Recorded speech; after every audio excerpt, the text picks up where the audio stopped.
Passenger side, and this one actually, it's making a little bit of noise, but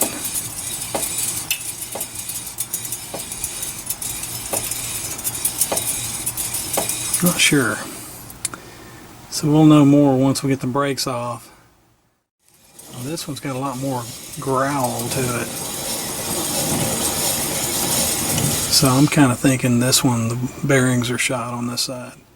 So we'll get the brakes off, try to determine what's causing the noise. So we've got two bolts here that hold the caliper on, or the brake cylinder, and then that bolts into the caliper, which there's two bolts back there. There's an 18 and I believe a 15 or 16, I'm not sure. And then the actually this pin that goes through the caliper is a T55 star socket. Didn't know that before. Once we get this off and then we get the caliper off, then we'll be able to take the rotor off.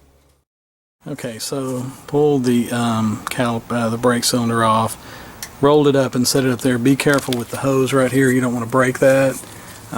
You don't want to just let it dangle because it could break it. So the next step is the two bolts here. There's one here, and I believe they're 18 millimeter.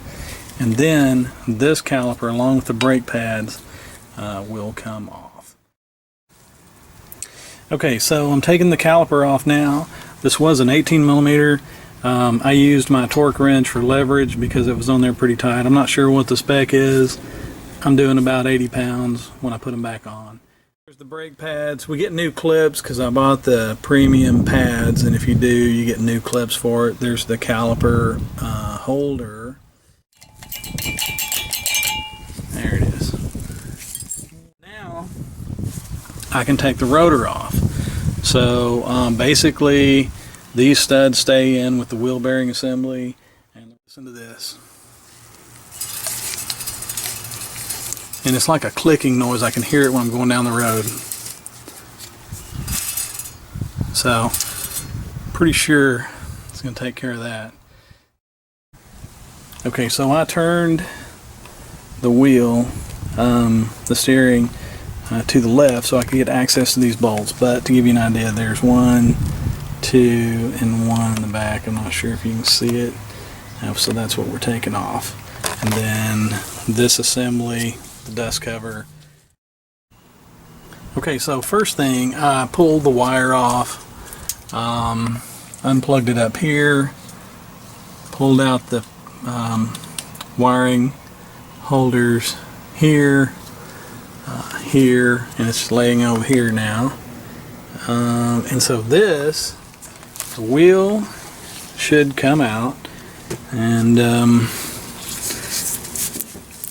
the folks I've seen on the internet, they had a really tough time with this, and mine is coming out real easy. It did it on the other side too. So so let's see if I can get this sucker off. There it is. So there's the whole assembly coming off. I'm just going to set it right over here for now.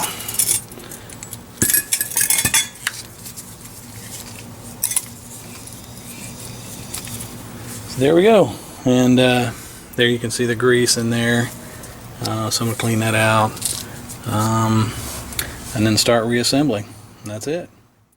And here is our new one. I got it AutoZone. That wire, this being the very top bolt, goes to the front, if that helps. So, and I had a little bit of marine grease from a while back. I'm going to put some around here on the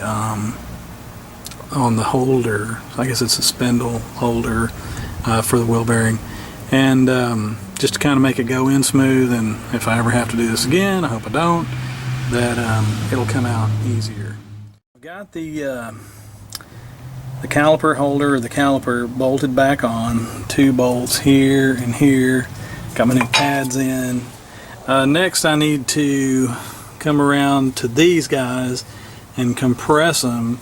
I'll use a C-clamp to compress them back in. And another thing that works, I saw this on another video, if you take the brake pad and lay across here, you can get both of these pistons at the same time. And so that's what we're going to do. We're going to compress that. Then I'll take this, swing it around here, use these two bolts, which I lightly greased these two bolts because if you get too much grease on there, they won't go in. And this allows the caliper or to all slide back and forth as the brakes wear. So we'll get these pistons compressed, and then take those two bolts that I just showed you and bolt them in here and here, and that'll be bolted on. So here's the C-clamp that I used to pull those pistons back in. So looks like they're pulled in pretty good, so I'll release the C-clamp, set the brake wheel cylinder back on here, use the two greased bolts, and assemble that, and then do the wire, and we'll be good to go. Okay, we have got everything back together. Got my brakes on there, my new brakes. This moves back and forth. It should. I used this earlier just to kind of hold the rotor on there onto the wheel bearing assembly. There goes the wire. You got 1, 2, 3 places that hold it, and then it just goes right up in here and connects over there. Everything's looking good.